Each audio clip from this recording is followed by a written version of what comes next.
the one here is born. आप सबको जय मसीह के। इस सुबह के समय हम एक वचन अध्ययन करेंगे जो मत्ती सुसमाचार के 12वें अध्याय के 35वें वचन से है। भला मनुष्य मन के भले भंडार से भली बातें निकालता है और बुरा मनुष्य बुरे भंडार से बुरी बातें निकालता है। खोज के नतीजों के बाद चौंकाने वाली बात सामने आएगी। जब कोई खतरनाक रोशनी की किरणें किसी व्यक्ति पर पड़ती है तो वो चलने फिरने वाला एक्सरे मशीन बन जाता है। जो लोग इस किरणों से ग्रसित है उन लोगों की हड्डियों में स्ट्रोंशियम 90 नाम का आइसोटोप्स रह जाता है। जिस तरह से एक्सरे की परछाई को निकालने के लिए उस यंत्रों में से गामा की किरणें निकलती हैं, बिल्कुल उसी तरीके से उन लोगों के हड्डियों में जब स्ट्रोंशियम 90 होता है वो गामा की उन किरणों को पैदा करता है जो लहू में कैंसर पैदा कर सकता है। उस तरह के लोगों से दूसरे व्यक्ति मेलजोल रखते हैं तो उनके अंदर भी वो गामा की किरणें जाती हैं जो उनके लिए बहुत ज्यादा नुकसान पैदा कर सकती है। स्ट्रोंशियम 90 नाम का आइसोटोपस जब खाने में घुल जाता है और कुछ लोग उसे खा लेते हैं तो उन लोगों को इस तरह की परेशानियां हो सकती है। चाहे 100 साल भी हो जाए वो इनके शरीर के अंदर ही रहता है और उनके शरीर का नुकसान करता ही रहता है। बिल्कुल इसी तरीके से मनोवैज्ञानिकों का कहना है कि जो लोग अपने हृदय में और सोच में बुरी बातों को सोचते ही रहते हैं उन लोगों के अंदर से एक नकारात्मक ऊर्जा बाहर निकलती है।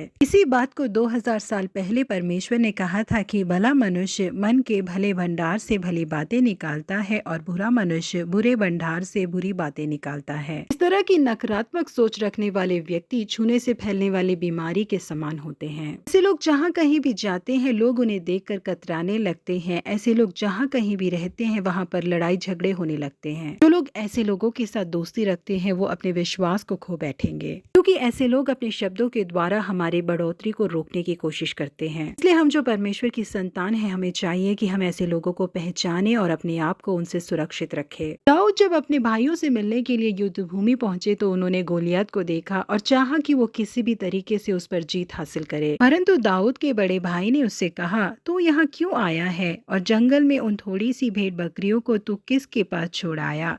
तेरा अभिमान और तेरे मन की बुराई मुझे मालूम है, तू तो लड़ाई देखने के लिए यहाँ आया है। इन सारी बातों को कहकर वो दाऊद के बल को तोड़ने लगा। उसे लगा होगा कि वो दाऊद को ये सब कहेगा तो दाऊद वहां से डरकर भाग निकलेगा, लेकिन दाऊद ने बिल्कुल भी उन शब्दों पर अपना ध्यान नहीं दिया जो उसके बल को तोड़ सकते थे, बल्कि उसके बदले दाऊद ने कहा, क्या मेरे यहाँ आने का कोई मकसद नहीं है? अपने भाई को छोड़कर वो उस व्यक्ति की ओर मुड़ा जो उसे उत्साहित कर सकता था। यहाँ प्रिय परमेश्वर के लोगों, हमारा बर्ताव और स्वभाव भी दाऊद के समान होना चाहिए। उन्हें उत्साहित करके साउल के समूह में ले जाने वाले लोगों को ढूंढ कर दाऊद गए थे और अंत में बुरे लोगों के द्वारा अपने आप को निराश हुए बिना उन्होंने सुरक्षित रख लिया। यही कारण था कि उन्होंने अपने जीवन में जीत हासिल की। इसीलिए परमेश्वर ने पवित्र शास्त्र में ये साफ तौर पर बताया है कि हमें कैसे लोगों के साथ मिलना चाहिए और कैसे लोगों के साथ नहीं मिलना चाहिए। तो दुष्टों की युक्ति पर चलना और ना पापियों के मार्ग पर खड़ा होना और ना ही ठट्टा करने वालों की मंडली में बैठना करके पवित्र शास्त्र हमें अच्छे सुझाव देते हैं। यदि हम यहाँ से सुनकर उसके अनुसार चलते हैं तो हमारा जीवन सुरक्षित रहेगा। बुरे लोगों की नकारात्मक ऊर्जा से हम अपने आप को सुरक्षित रख पाएंगे। के साथ ही दाऊद की समान हम कई लोगों के लिए आशीषमय बन सकते हैं। प्रभु आप सबको आशीषित करे। Have a blessed day.